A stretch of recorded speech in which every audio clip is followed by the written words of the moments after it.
Sunday evening. Got a very, very special guest with us tonight. We've been promoting it during the week. Like to say hello to Rob from Graya Constructions and Graya Developments. Rob, thank you very much, mate, for joining us on a Sunday evening. So obviously we've got Rob along. Look, it's no secret that we've done a lot of business and continuing to do a lot.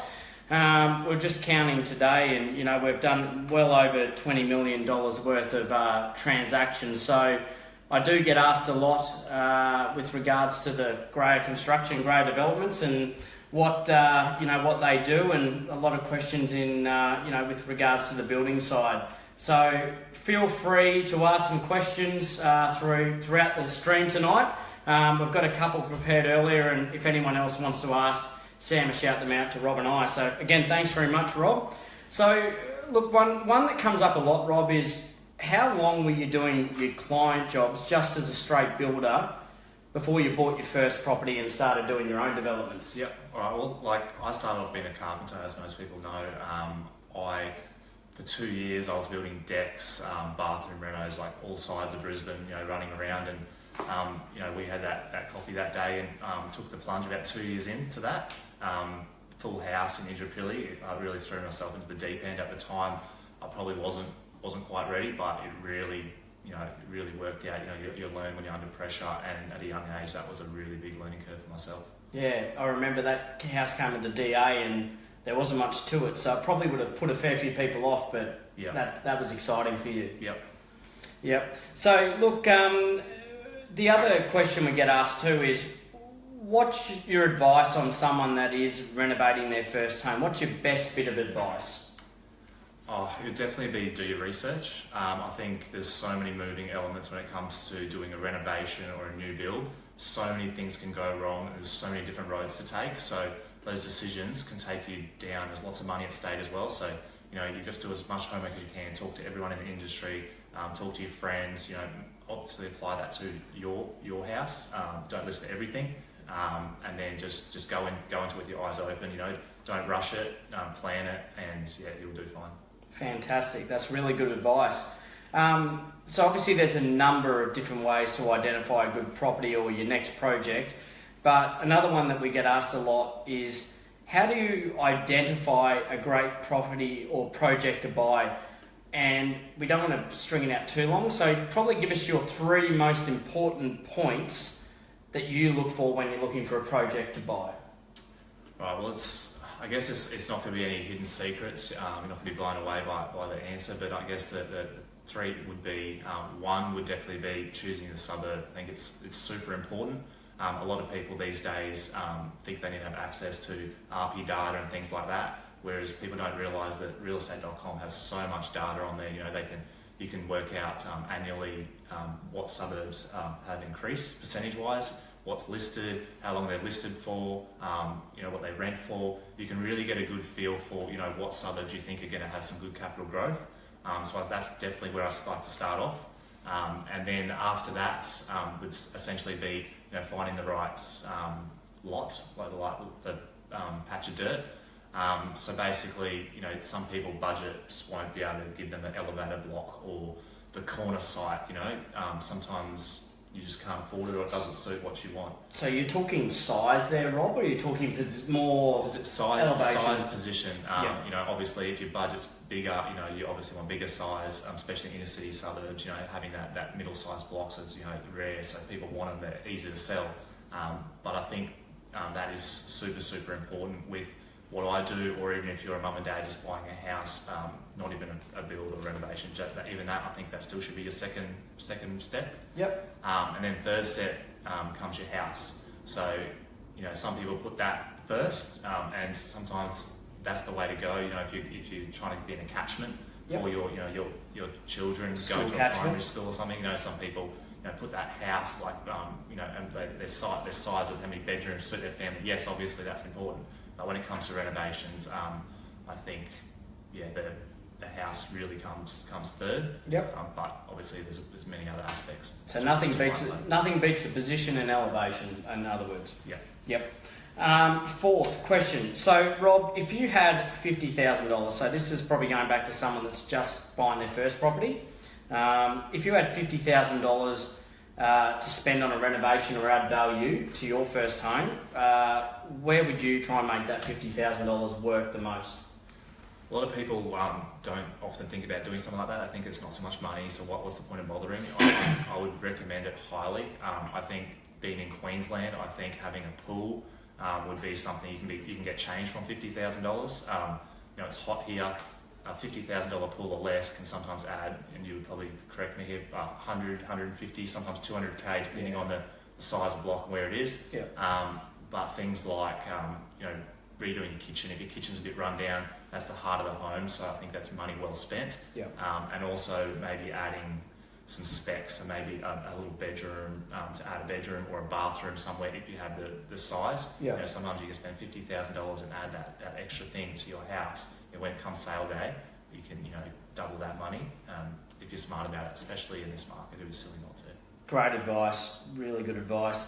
And what are the best things to focus at in your home to get that best return on investment? So where, that's probably referring, Rob, to, your living areas, bedrooms. Where do you find a bit of wow factor return on? And I know it's probably depends on the buyer, and we've had a few different sorts of buyers. So I know with your experience, where would you think? Where's the wow factor? I like wow factor wherever you can get it, to be I honest. know that. Point of difference, I think I spend a lot of time thinking about, but I think kitchens are super important, and master bedrooms. I just feel like that's the person who's going to buy the house.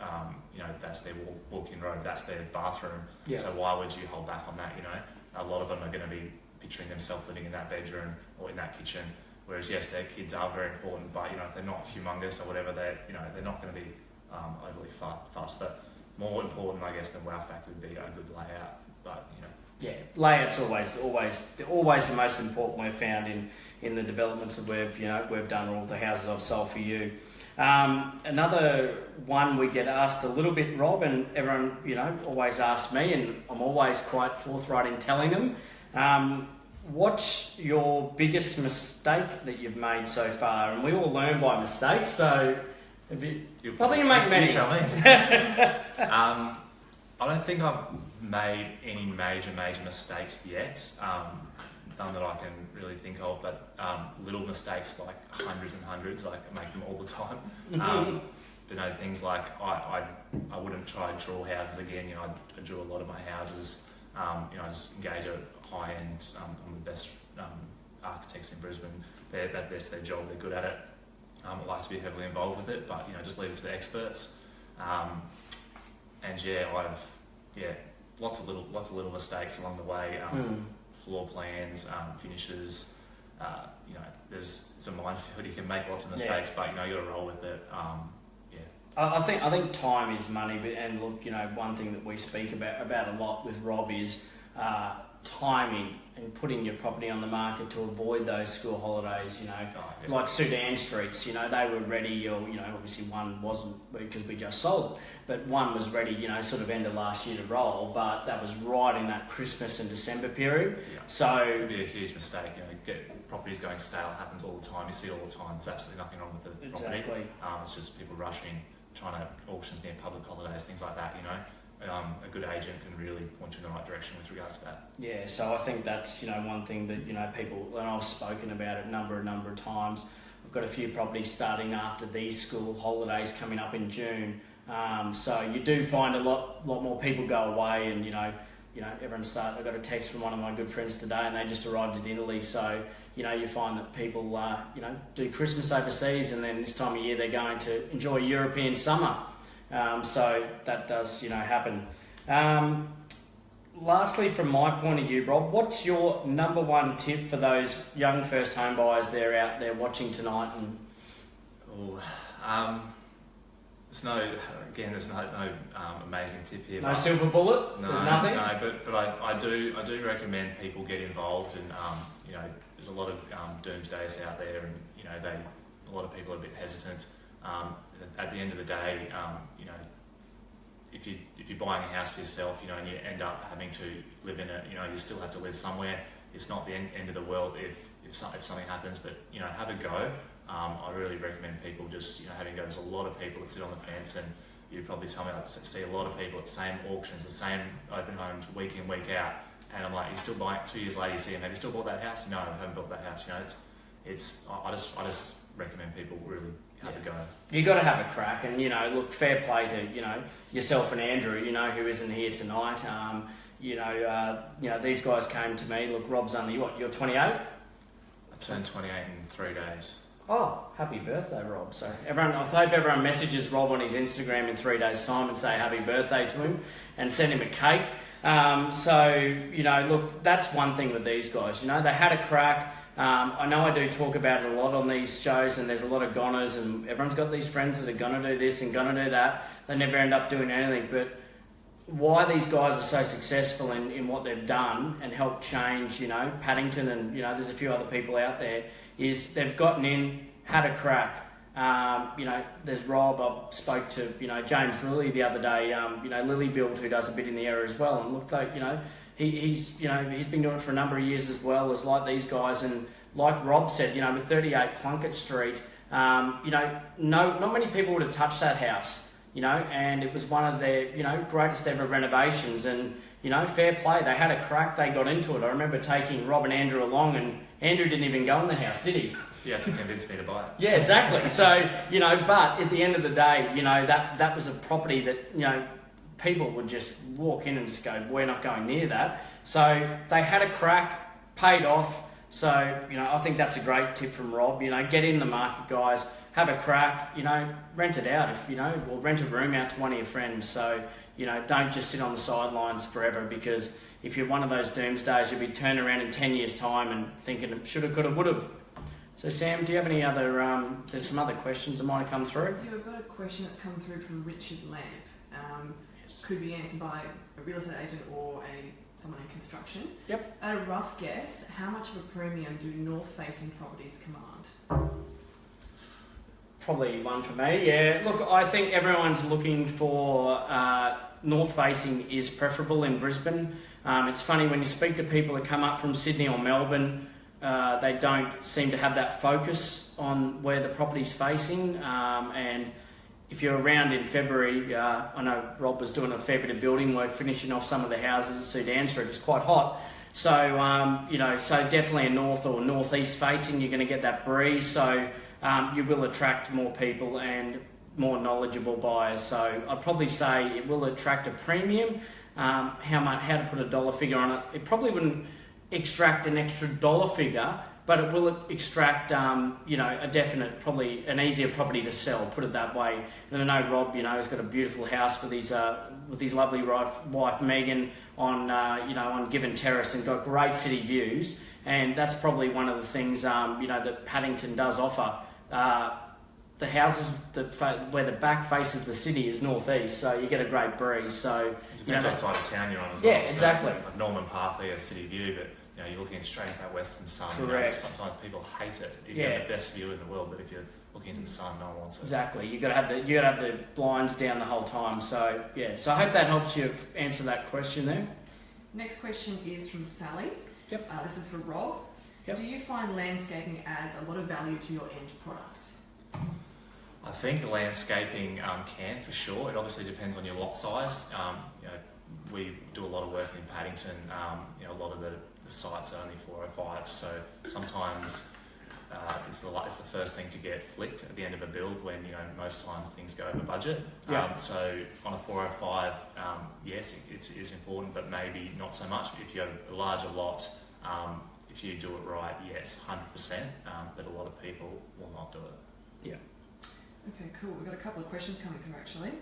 Next one is from Matthew Good. He's got 800 square metres, one extravagant house or two run-of-the-mill builds? Morningside, Academy Hill, Seven Hills area. I'll answer it first. I know Rob and I are on the same undertaking. Good question. Yeah, it is a good question, and it does depend on the area. We don't specialise in that area. I know Rob's doing a job over that side of town for a few celebrities, I think, aren't we? No? Okay. Maybe not. But no, I think, look, it depends on the areas, and if it's in like an area where there's, around a school and there's a large family, you might look for the bigger size block and do one bigger one.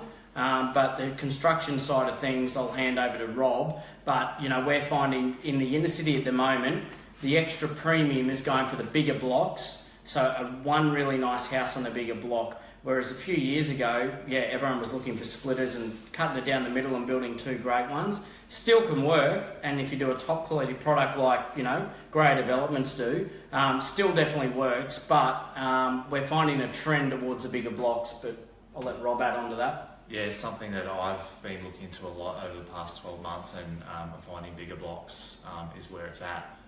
Depending on where the market goes, that could change, and it really depends on the location and like suburb, but also whereabouts in the suburb. So I guess you have to just do your comparables, I guess. So just weigh up the two options. You do a feasibility on both options. The build cost, if you do the one, will be lower. And this, obviously, your outlays are sometimes a lot less if you just do the one opposed to the two. But I guess when you compare apples with apples and you have a lot of comparables either way, it can really point you in the right direction. Keep in mind doing the one is got more risk to it because there's not as many buyers out there. Unless you're in a premium location, then there's always going to be someone that wants to buy it. Okay, cool. So the next questions come from Lane Stockton for the both of you. Hi Lane, how you going, mate? Hey Ben and Rob. Any tips for young guys like myself developing the same style as you boys do? Speed of turning over houses and moving suburbs, looking for higher return, etc.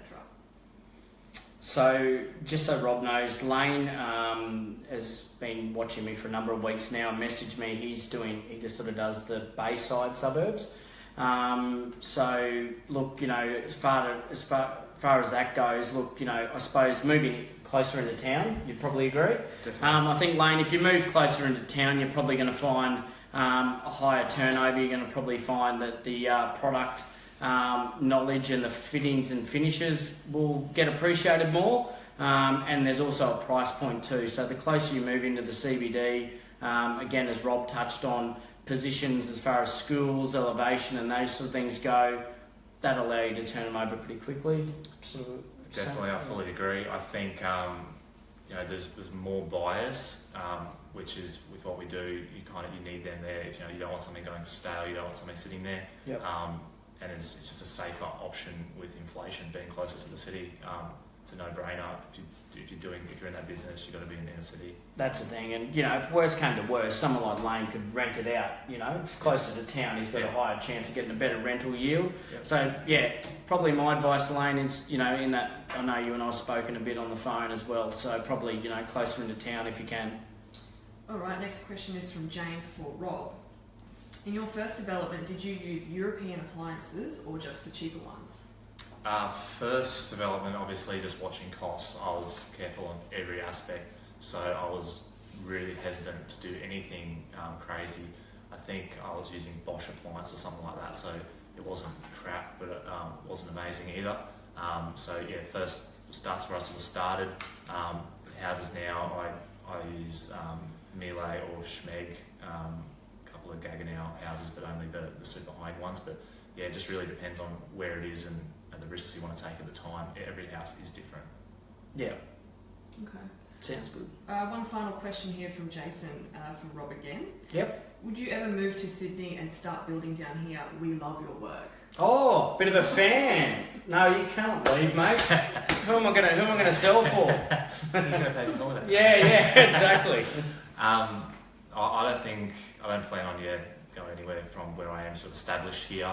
A lot of the network is here already, so to start again somewhere else is going to be quite difficult. And if I don't have a great reason to do it, then I won't do it. So, given where the market is in Brisbane right now, they're all coming here. So correct. That's a really good point, Rob. Right now, there's no better place to be than Brisbane property market. Yeah, and we're definitely getting some inquiries on the properties that Rob's got coming out of the ground. Rob and Andrew got coming out of the ground. As Rob said, we're not letting him go to you New South Walesmen. He's staying here and continuing his great work. So guys, that's it for tonight. Look, thanks very much for tuning in, and thanks very much for Rob coming along tonight and answering a few of those questions that revolve more around the building side of things. So, guys, look, if you want to, go to their website, it's www.grayaconstruction.com.au, and if you want to follow, the progress of all their builds and what's going on and what we got coming onto the market, please go to their Instagram page, which is at Graya_construction, and that's on Instagram. So you'll see, the progress of some of the builds and some of their finished products, and they got some 25,000, I think, and been featured on the Today Show and certain media outlets across the world. I think, even the Daily Mail's done a few stories on these guys. So follow them along, guys. Give them some support. As usual, if you like what you heard tonight, please like the video. If you've got people that you think, needed this advice tonight, please tag them in it. And, I love you to be able to share the video. So click on the share and share it, amongst your friends. And if someone you think needs a bit of renovation advice, tag them in there, and look forward to seeing you all next weekend. Thank you very much.